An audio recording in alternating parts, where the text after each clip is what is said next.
మంగళవారం అర్ధరాత్రి వేళ అనుకోకుండా కురిసిన అకాల వర్షానికి ఖమ్మం మార్కెట్లో నిల్వ చేసిన కోట్లాది రూపాయల విలువైన వ్యవసాయ ఉత్పత్తులను మార్కెట్ అధికారులు కాపాడారు. మార్కెట్ కమిటీ ఉన్నత అధికారులు, market committee chairman Erragarla Hanumantharao, పాలకవర్గ మార్కెట్ ఉన్నత శ్రేణి కార్యదర్శి ప్రవీణ్ కుమార్ ఆదేశాల మేరకు సహాయ కార్యదర్శి పోలవరపు వీరాంజనేయులు సకాలంలో స్పందించి అర్ధరాత్రి వేళ తమ నేరుగా మార్కెట్కు వెళ్లి సిబ్బందిని అప్రమత్తం చేశారు.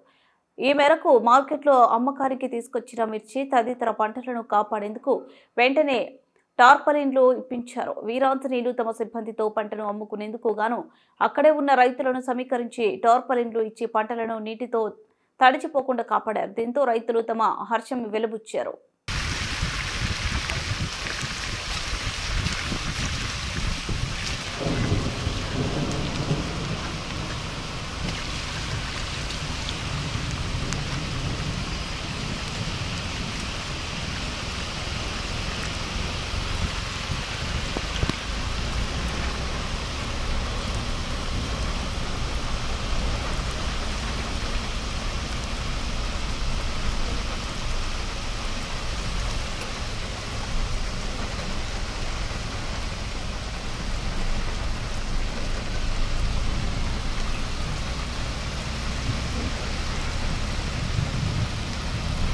ప్రస్తుతం మెయిన్ యార్డ్లో పూర్తిగా షెడ్ లోపలే ఉన్నవి.